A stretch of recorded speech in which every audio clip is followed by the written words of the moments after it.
ठरलं तर मग या मालिकेच्या 3 एप्रिलच्या भागामध्ये सगळेजण डायनिंग टेबलवरती आता धुलीवंदनाचाच विषय चालू असतो। इकडे आता अश्विन सांगत असतो दादा वहिनीचा व्हिडिओ एकदम सुंदर आलाय हा, म्हणजे दोघं जण डान्स करताना किती भारी दिसत होते। यावरती कल्पना म्हणते अश्विन मला दाखव ना। अश्विन म्हणतो मम्मा मी सगळ्यांच्या फोनवरती सेंड करतो, मग तुम्ही आपापल्या फोनवरती बघा। यावरती अस्मिता म्हणते अर्जुन आणि सायलीचं जरा अतिच चाललं होतं नाही का, अतिच कौतुक चाललंय असं म्हणत नेहमीप्रमाणे अस्मिता टोमणा मारते। इकडे आता सायली सगळ्यांसाठी ब्रेकफास्ट बनवत असते। त्यावेळेला अश्विन म्हणतो पण वहिनी तू भारी डान्स केलास बरं का। सायलीचं लक्षच नसतं, सायली इकडे ब्रेकफास्ट करत असते आणि ब्रेकफास्ट करता करता मात्र आता तिच्या एका हाताकडेच लक्ष असतं। एकाच हाताने सगळी कामं करत असताना ती आपल्या हाताकडे एकटक पाहत असते। कल्पना म्हणत असते सायली अगं ये तू पण ब्रेकफास्ट करायला ये, पण सायलीचं लक्ष बिलकुल नसतं। सायली आता अर्जुनला ज्या हाताने रंग लावला तो हात अजिबात कोणत्याही गोष्टीला वापरायला तयार नसते आणि ती एकाच हाताने म्हणजे फक्त डाव्या हाताने सगळी कामं करत असते आणि ती स्वतःशीच अर्जुनला पण रंग कसा लावला काय त्यावेळेला घडलं हे आठवून मनाशीच हसत असते आणि त्यामुळे ती उजवा हात काही वापरायला तयारच नसते। इकडे आता सायली सगळ्यांना ब्रेकफास्ट वाढत असते, पण सगळ्यांच्या एक गोष्ट लक्षात येते की ती तिचा उजवा हात वापरत नाहीये, फक्त डाव्या हाताने सर्व करते, डाव्या हाताने सगळ्या गोष्टी देते आहे। मग मात्र कल्पना अश्विन सगळ्यांना थोडासा डाऊट येतो, काय चाललंय सायली, म्हणजे तुझ्या उजव्या हाताला काही झालंय का, काही झालं असेल तर सांग बरं। अश्विन म्हणतो वहिनी काही क्रॅम्प वगैरे आलंय का। विमल म्हणते ताई तुमच्या उजव्या हाताला काही लागलं असेल तर आम्हीच करतो ना सगळं। यावरती सायली म्हणते नाही तसं फार काही नाहीये। अश्विन म्हणतो बघू बरं क्रॅम्प आला असेल तर मी बघतो।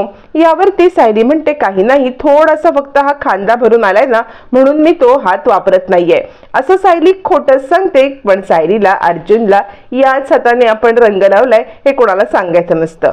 फायनली सायली ब्रेकफास्ट करायला बसते, पण तोपर्यंत ती पाहते तर काय आपला उजवा हात पुन्हा एकदा तिच्या समोर येतो आणि सगळेजण पाहत बसतात की काय चाललंय काय सायलीचं, डाव्या हाताने खाते उजवा हात एकटक पाहत बसते।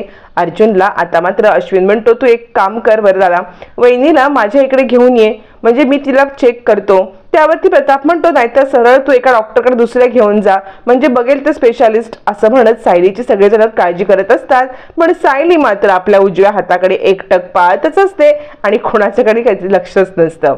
आता मात्र कल्पनाला चिंता वाटते, फार काही तिला झालं नसेल ना, पण सायलीकडे पाहता फार काही झालं असं वाटत पण नाही।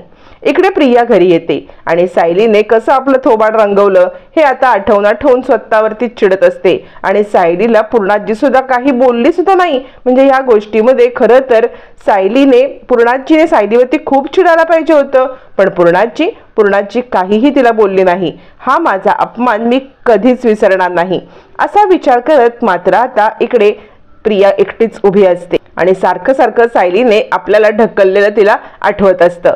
त्याच वेळेला नागराज येतो आणि काय थोबाड चांगलंच रंगलं ना, आणि त्याला सगळा घडलेला प्रकार कळलेला असतो।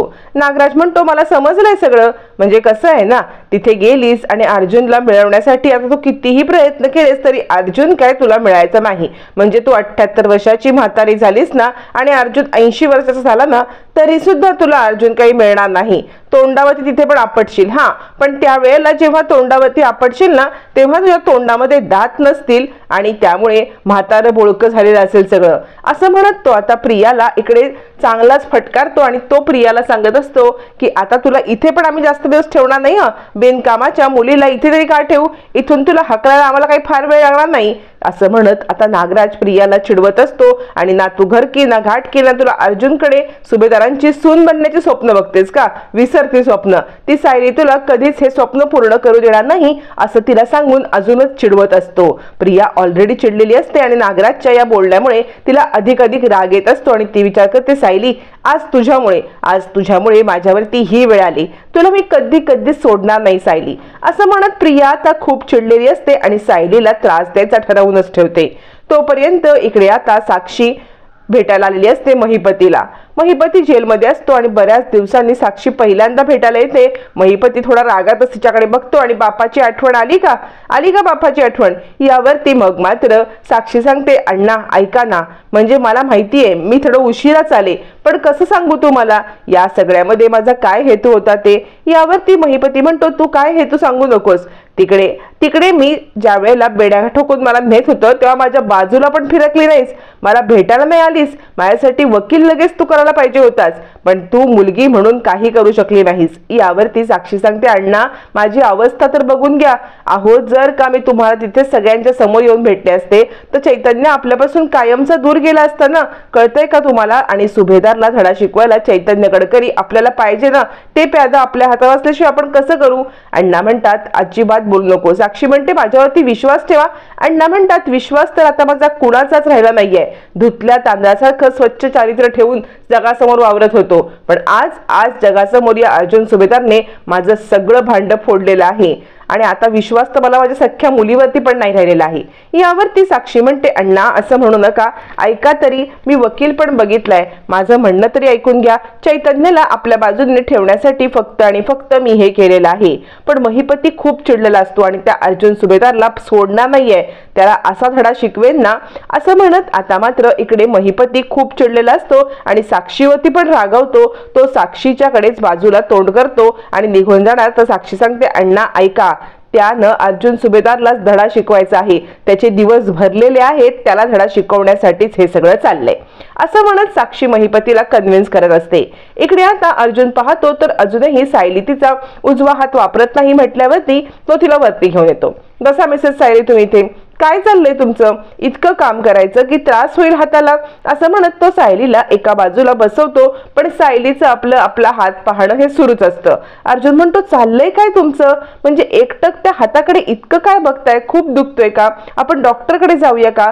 कोणत्या फिजिओथेरपीकडे घेऊया का तुम्हाला मी? यावरती सायली म्हणते, सर फार काही नाहीये, थोड्याच दिवसात बरं होईल. अर्जुन म्हणतो, द्या इकडे, मी तळहाताला मलम लावून देतो. सायली पटकन उठते, नको सर, तळहाताला मलम लावलं जात नाही. म्हणजे कसं आहे ना सर, तळहाताला मलम लावलं तर ते काम करताना पुसून जाईल ना, म्हणून तळहाताला मलम लावायची काहीच गरज नाहीये, ते होईल आपोआप बरं.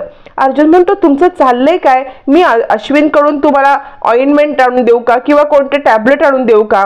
यावरती सायली म्हणते, सर हे आपोआप बरं होईल. अर्जुन म्हणतो, ठीक आहे, आपोआप बरं होईल ना, मग तुम्ही आराम करा बरं, शांतपणे आराम करा आणि मस्तपैकी बऱ्या व्हा. आता अर्जुन सायलीला आराम करायला सांगून जातो, पण सायलीच्या डोक्यामध्ये सतत अर्जुनचा विचारत असतो, कशा प्रकारे आपण अर्जुनला रंग लावला, कशा प्रकारे अर्जुन त्याच्या गालाने आपल्याला रंग लावला आणि याच हाताने आपण अर्जुन सरांना रंग लावला असं म्हणत ती आपल्या हाताला कुरवाळत असते. तोपर्यंत महिपती सांगत असतो, काहीही झालं तरी त्या सुभेदारला धडा शिकवायची वेळ आलीच पाहिजे. म्हणजे आता मात्र त्याला कामाला लावलं पाहिजे. काहीही झालं तरी त्याला धंद्याला लावल्याशिवाय मी शांत जगूच शकत नाहीये. अर्जुन सुभेदारला धंद्याला लावायची वेळ आलेली आहे असं म्हणत आता महिपती साक्षीला इशारा देतो की काहीही कर, पण इकडे अर्जुन सुभेदारला धडा शिकवलाच पाहिजे. साक्षी म्हणत असते, अण्णा, आणि याच कामामध्ये आपल्याला चैतन्य गडकरी मदत करणार आहे. त्याच्याच हातून मी अर्जुन सुभेदारला धंद्याला नाही लावलं तर नाव नाही सांगणार तुमची मुलगी आहे म्हणून असं म्हणत साक्षी महिपतीला शांत करत असते आणि मी अर्जुन सुभेदारचा बदला घेईन आणि त्यासाठी चैतन्याचा वापर करीन हे मात्र नक्की हे त्याला पटवून देत असते. पण महिपतीची नुसती आग होत असते. आपल्यावरती शेणतोडे उडवले, आपण आतापर्यंत जगासमोर एकदम स्वच्छ कॅरेक्टरने वागत होतो आणि आता आपण जेलमध्ये आहोत. अचानकपणे इतक्या गोष्टी कशा बदलल्या त्याला कळतच नसतं. साक्षी सांगत असते, कोर्टात अचानकपणे हे सगळं घडलं ना तर मी खूप हादरले. मला तुमच्याजवळ यायचं होतं, पण कसं येऊ? मी जर तुमच्याजवळ आले तर पुढची खेळी खेळता येणार नाही आणि म्हणून मी हे सगळं वागले. अण्णा, तुम्ही मला समजून घ्या. तुमच्यासाठी जगातला उत्तमातला उत्तम वकील मी केलेला आहे असं दोघांचं कन्व्हर्सेशन चालू असतं. इकडे आता सायली ज्या वेळेला रूम मध्ये असते ती विचार करते, सर किती गोष्टी पसरून ठेवतात, हे रंगीबेरंगी गुलाबी कागद, हे कपडे असतात. मग ती सगळा पसारा उरकायला लागते. सगळा पसारा उरकत असताना तिला पुन्हा एकदा त्याच आठवणी आठवतात. पुन्हा एकदा ती मोहरून जाते. आता सायली अर्जुनच्या प्रेमात चक्क वेडी झालेली असते. अर्जुनचे सगळे कपडे उचलून ठेवत असताना अचानकपणे त्याचं एक ब्लू कलरचं शर्ट तिला काय वाटतं ती अंगातच आपल्या घालते आणि ते शर्ट घालून अगदी अर्जुनला फील करत असते.